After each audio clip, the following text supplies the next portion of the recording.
लेकिन तत्वदर्शी संत ना मिलने से ये डिसीजन। अब जैसे यजुर्वेद अध्याय नंबर 40 के श्लोक नंबर 15 में लिखा है कि ओम, जैसे गीता जी अध्याय नंबर 8 के और श्लोक नंबर 13 में आपने पढ़ा, फिर पढ़ा देते हैं आपको। अध्याय नंबर 8 के श्लोक नंबर 13 में लिखा है कि ओम जो है मेरा, ये एक ओम मंत्र है। ये देखिएगा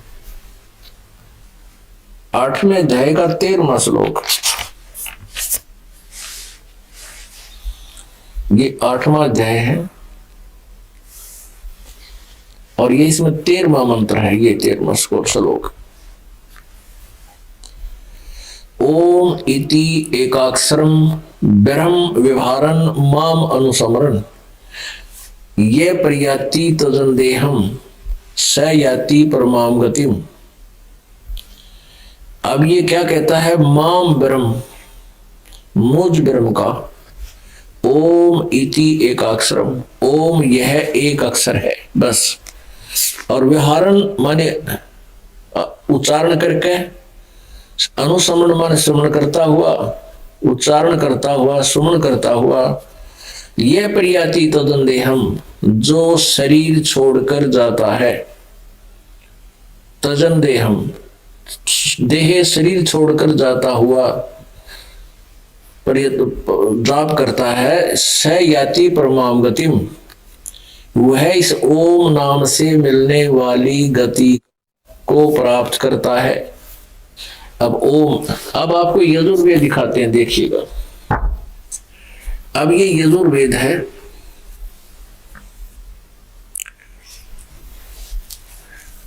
ये यजुर्वेद है, ये कहां से प्रकाशित है? सार्वदेशिक प्रकाशक है, सार्वदेशिक आर्य प्रतिनिधि सभा 2/5 बैरिस्टर भवन, रामलीला मैदान, नई दिल्ली 2। दूरभाष इतना है इनका, फैक्स ये है। और अनुवाद करता है महर्षि दयानंद सरस्वती, पूरे 40 अध्याय के, पूरे यजुर्वेद का अनुवाद करता ये है महर्षि दयानंद। मुद्रक है Prince offset printers 1510 Pataudi house, Daryaganj, नई दिल्ली। इसके 40 में अंतिम अध्याय है, 40वां, और इसमें कुल 17 श्लोक है।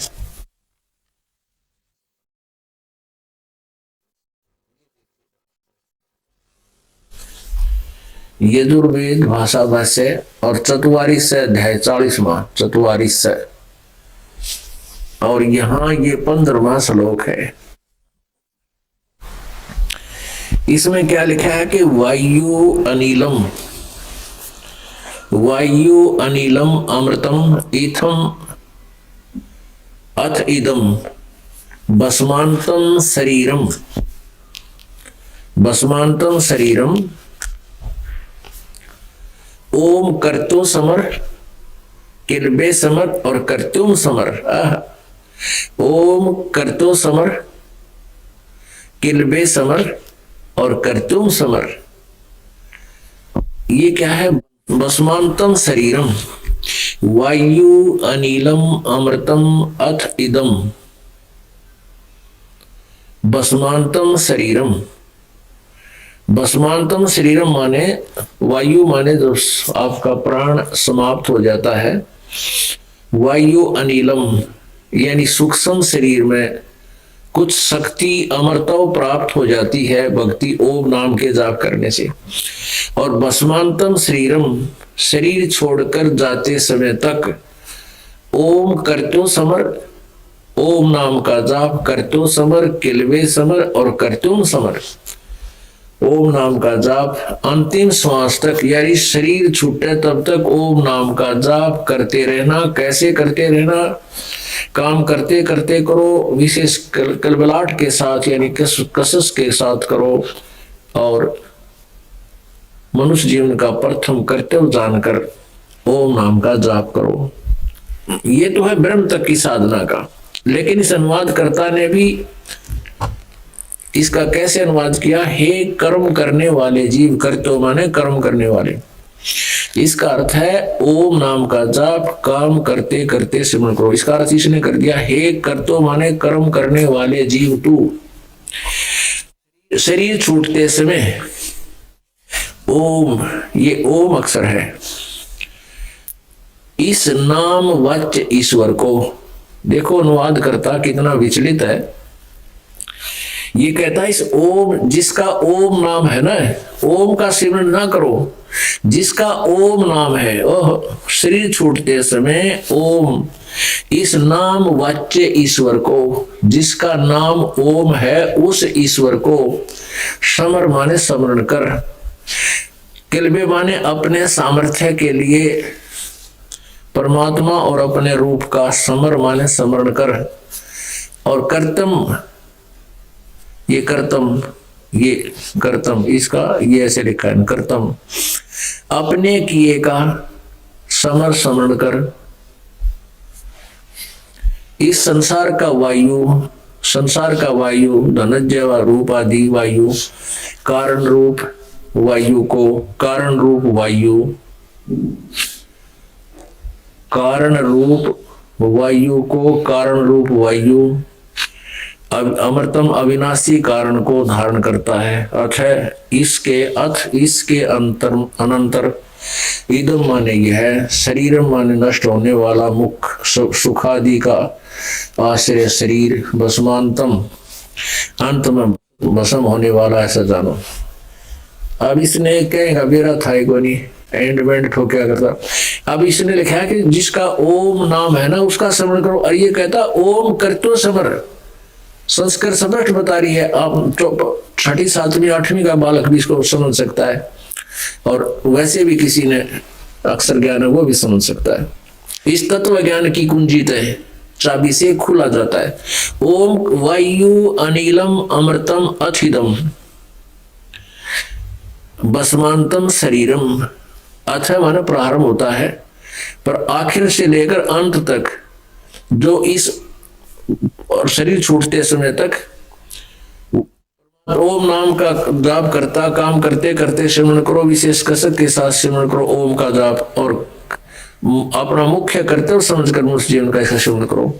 तो वायु अनिलम अमृतम, ये जो प्राणों से हमारा शरीर जो है, ये प्राणों का संग्रह है, जो सूक्ष्म शरीर है। तो वो जो प्राणी है, वो जीव तुम्हारा कुछ अमृतम यानी कुछ ओम नाम से मिलने वाली जितनी स्टेबिलिटी है वो प्राप्त हो जाएगी। अंतिम भस्मांतम शरीरम, शरीर के अंत होने तक, भस्म होने तक, भस्म जब होता है, नाश होता है, तब तक शरीर में ओम नाम का जाप करते रहो विशेष कसरत के साथ। अब ये तो है ब्रह्म की साधना। अनाड़ी इन ऋषियों ने ये नहीं देखा कि 17वें श्लोक में और भी लिखा है कुछ। वेद ज्ञान दाता ब्रह्म है, ये अपना तो बता रहा है कि मेरा तो ओम मंत्र है, मेरा ये ओम मंत्र है। 15वें में मेरा तो ओम मंत्र है, और यहां ये कह रहा है 17वें में ये लास्ट मंत्र है, यजुर्वेद का अंतिम मंत्र है, अंतिम अध्याय का 17वां। इसमें क्या कहा कि हिरमेन पात्रेण सत्य अपहितम मुखम, ये असौ आदित्य पुरुष, असौ स अहम, स असौ अहम ओम खम ब्रह्म। इसने क्या लिखा, हे मनुष्यो, जिस अनुवाद करता, जिस ज्योति स्वरूप रक्षक मुझसे, ज्योति स्वरूपता काल है, मुझसे अविनाशी यथार्थ कारण के आच्छादित मुख के तुल्य उत्तम अंग का प्रकाश किया जाता है, मुख के तुल्य उत्तम अंग का प्रकाश किया जाता है। जो अब देखो, जो वह प्राण व सूर्य मंडल में पूर्ण परमात्मा है। ओहो, गीत वेद ज्ञान दाता अपना तो अलग बता रहा है कि मैं तो ज्योत स्वरूपी निरंजन हूं। अरे मैं सच्ची बताऊं हूं कि जो वह प्राण व सूर्य मंडल में, यानी ऊपर सतलोक में, सूर्य मंडल नहीं है ये, वो तेजो में लोक में पूर्ण परमात्मा है, वह तो प्रोक्ष रूप है, वो तो गुप्त है, वह प्रोक्ष रूप है। वो जैसे संसार रूपी वृक्ष की जड़ है वो गुप्त है, और बाहर जो विजिबल है वो तना से अक्षर पुरुष, क्षर पुरुष और ब्रह्मा विष्णु महेश तक वो बाहर दिखाई देते। वह प्रोक्ष रूप है, वह गुप्त है। और अहम मैं ब्रह्म, अहम मैं आकाश के तुल्य व्यापक खम्भ, खम्भ का अर्थ होता है स्वर्ग भी होता है खम्भ, खम्भ का अर्थ जो है अंतरिक्ष भी होता है। तो ये कहता मैं आकाश के तुल्य, मैं खम्भ अंतरिक्ष में, मैं ब्रह्म, अहम खम्भ ब्रह्म, मैं ब्रह्म अंतरिक्ष में हूं और अधिक सबसे गुण कर्म करके अधिक हूं, सबका ओम, सबका रक्षक जो मैं उसका ओम ऐसा नाम जानो। देखो अब ये क्या बताता है कि इसमें सीधा सा दिया है कि वो परमात्मा तो गुप्त है, वो जैसे संसार का मनुष्य का मुख होता है सबसे कीमती ऊपर, और ऐसे ही वो जड़ है सबसे ऊपर। तो ये असौ आदित्य पुरुष है, यह सह आदित्य पुरुष है, सह असौ अहम ओम खम ब्रह्म। अब ये क्या कहता है कि वो परमात्मा तो गुप्त है ऊपर, और मैं अहम, ये अहम अलग है, जैसे यहां है ना अहम, असौ ये अलग हो गया, इससे असौ और अहम, ये लास्ट वाला अहम, इस अहम। तो ये कहता है कि अहम माने मैं, तो यहां मैं अंतरिक्ष में रहता हूं, मैं ब्रह्म हूं, और ओम मेरा नाम है, और वो परमात्मा गुप्त है। उसके लिए इसी 40वें अध्याय के, इस 40वें अध्याय के 10 से लेकर अब ये 40वें अध्याय का और 10वां मंत्र है। 40वें अध्याय का 10वां मंत्र, इसका अनुवाद कैसे किया इन्होंने, हे मनुष्यों जैसे हम लोग मेधावी योगी विद्वानों से, ये देखो धीराणाम, धीराणाम का अर्थ है तत्वदर्शी संतों से, मेधावी योगी विद्वानों से, तत्वदर्शी संतों से, ये समझो जैसे गीता जी अध्याय नंबर 4 का श्लोक 34 में बताया है, तत्वदर्शी संतों से पूछो। हे मनुष्यों जैसे हम लोग मेधावी योगी विद्वानों से जो वचन सुषुम सुनते हैं, ये वेद ज्ञान दाता कहता है कि मेरे से अलग कोई और सर्वश्रेष्ठ ज्ञान युक्त विद्वान संत, तत्वदर्शी संत हैं, जो वे लोग हमारे प्रति व्याख्यान पूर्वक कहते हैं, वे लोग संयोग जन्य कर्मों से और ही कार्य का फल व फल कहते संपन्न उत्पन्न नहीं होने वाले कारण से अन्यत और आहु कहते हैं। इति, इस बात को तुम भी सुनो। अब इसका सीधा सा अर्थ है कि संभावत माने जन्म, संभव जन्म होना, संभव माने उत्पन्न होना, असंभवात, संभवात माने जन्म होना, असंभवात माने उत्पन्न नहीं होना। इसका अर्थ यह है कि कोई तो कहता है भगवान उत्पन्न होता है किसी विशेष कारण से, मां से जन्म लेता है, और कुछ कहते हैं कि उत्पन्न नहीं होता। कहते ये ज्ञान तो उन तत्वदर्शी संतों, धीराणा मेधावी योगी विद्वानों से जो वचन सुनते हैं, वे लोग हमारे प्रति व्याख्यान पूर्वक कहते हैं। वे लोग कुछ कहते हैं कि जन्म लेता है, कुछ कहते हैं जन्म नहीं लेता। तो वो दोनों प्रकार की व्याख्या को ढंग से बताते हैं, वो तत्वदर्शी संत हैं।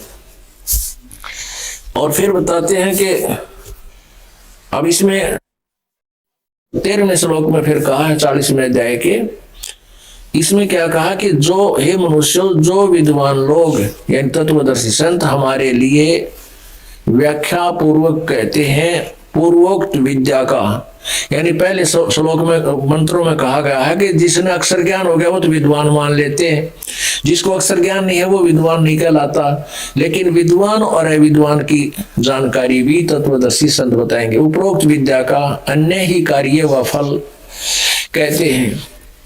अविद्या यानी जो जिन विद्या नहीं, अक्षर नहीं है, पूर्व मंत्र के प्रतिपादन की अविद्या का अन्य ही फल कहते हैं।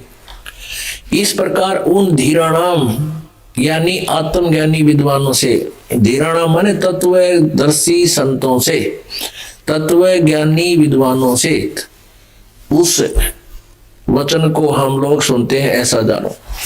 अपने आत्मा पवित्र श्रीमद् भगवत गीता पवित्र चारों वेदों का सारांश है। इन पवित्र चारों वेदों का कोड वर्डों में, सांकेतिक शब्दों में सारांश है। अब वही वेद बता रहे हैं, वही गीता जी बता रही है कि ओम नाम का जाप ब्रह्म का है, और उससे अलग 8वें अध्याय के प्रथम मंत्र में पूछा जब अर्जुन ने बताया कि 8वें अध्याय के 3रे श्लोक में बताया कि वो परम अक्षर ब्रह्म है, जिसको जानने के बाद प्राणी यहाँ की किसी वस्तु की डिमांड नहीं करता, अपना कल्याण ही चाहता है, मोक्ष चाहता है, मोक्ष की डिमांड करता है।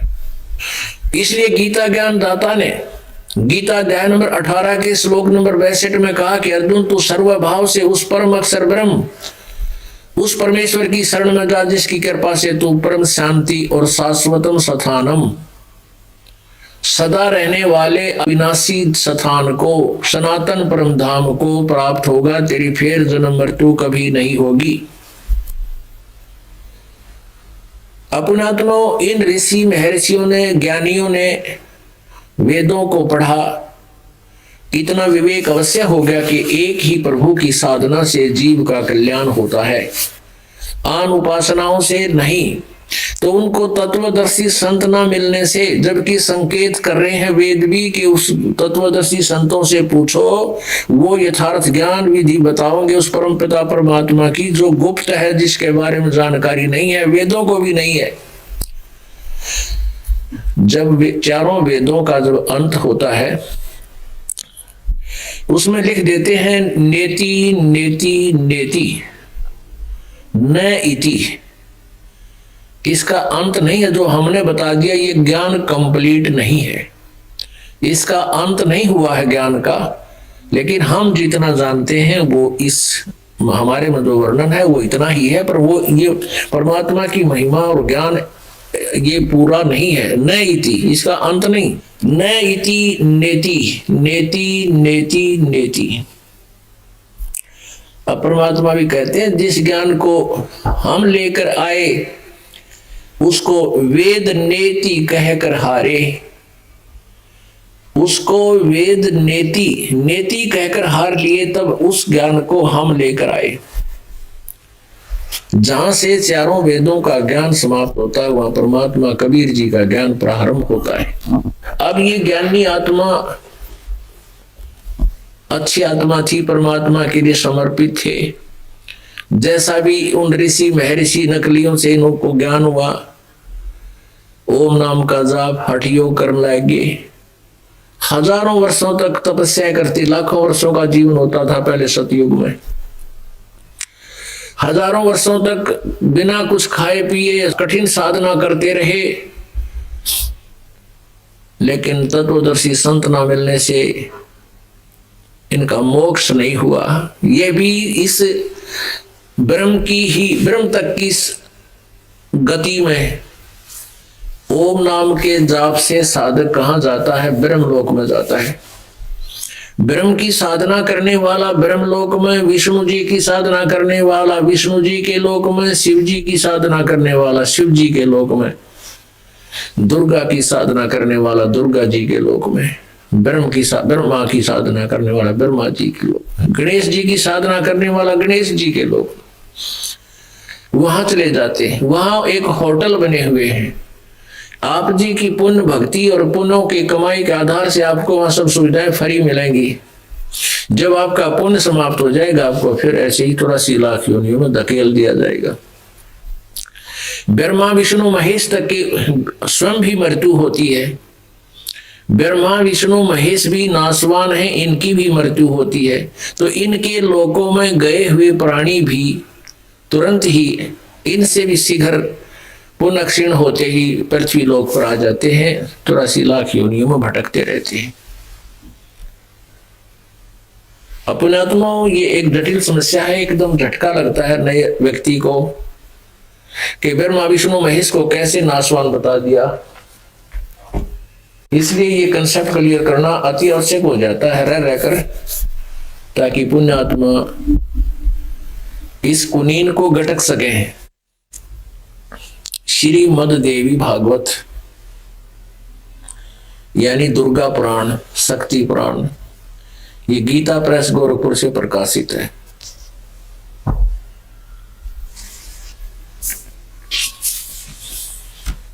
मोटा टाइप, सचित्र मोटा टाइप की और हिंदी।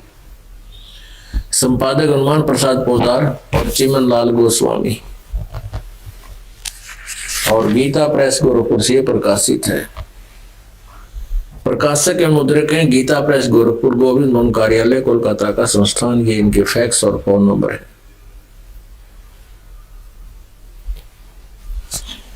इसके 123 पृष्ठ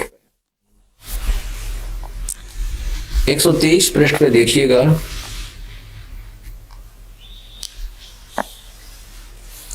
तीसरा स्कंद, यहां पर भगवान विष्णु जी कह रहे हैं अपनी माता दुर्गा की महिमा बता रहे हैं, उसके गुणगान करें। तुम शुद्ध स्वरूपा हो, ये सारा संसार तुम्हीं से उद्भासित हो रहा है। मैं ब्रह्मा और शंकर हम सभी तुम्हारी कृपा से विद्यमान हैं। हमारा आविर्भाव यानी जन्म और तिरोभाव मीन मृत्यु हुआ करता है। हमारा तो जन्म और मृत्यु होता है, केवल तुम ही नित हो, जगत जननी हो, प्रकृति और सनातनी देवी हो। महाभाग भगवान शंकर बोले, यदि महाभाग विष्णु तुम्ही से उत्पन्न हुए हैं, प्रकट हुए हैं, तो उनके बाद उत्पन्न होने वाले ब्रह्मा भी तुम्हारे बालक हुए। यानी दुर्गा से जन्म लिया है विष्णु ने, और कहते फिर मैं तमोगुणी लीला करने वाला शंकर क्या तुम्हारी संतान नहीं हुआ? अर्थात मुझे भी उत्पन्न करने वाली तुम ही हो। शिवे संपूर्ण संसार की सृष्टि करने में तुम बड़ी चतुर हो। इस संसार की सृष्टि, स्थिति और संहार में तुम्हारे गुण सदा समर्थ हैं। उन्हीं तीनों गुणों से उत्पन्न हम, रजगुण ब्रह्मा, सदगुण विष्णु, तम गुण शिव जी, नियमानुसार कार्य में तत्पर रहते। पुण्यात्माओं,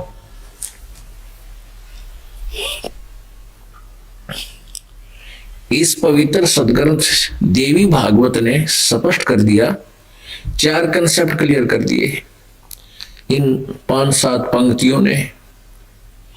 एक तो ये कर दिया कि ब्रह्मा विष्णु महेश का जन्म मृत्यु होता है, ये अविनाशी नहीं है। दूसरा ये कर दिया कि दुर्गा इनकी माता है। तीसरा ये कर दिया कि रजगुण ब्रह्मा, सदगुण विष्णु, तमगुण शिव जी है। चौथा ये कर दिया कि केवल ये वर्क डन ही दे सकते हैं, जैसा जिसका कर्म है, जैसे कर्म करेगा वैसा ही ये फल दे सकते हैं। आपके प्रारब्ध में ये परिवर्तन नहीं कर सकते, ये नियमित काम ही कर सकते हैं। नियमित में आपके भाग्य में जो लिखा वो आपको देते रहेंगे। दुख है तो दुख भी, और सुख है तो सुख भी, ये दोनों ही देंगे। केवल पूर्ण परमात्मा सत्य पुरुष कबीर देव वो परमात्मा है जो आपके प्रारब्ध के पाप कर्म के कष्ट को नाश कर सकता है, समाप्त कर सकता है।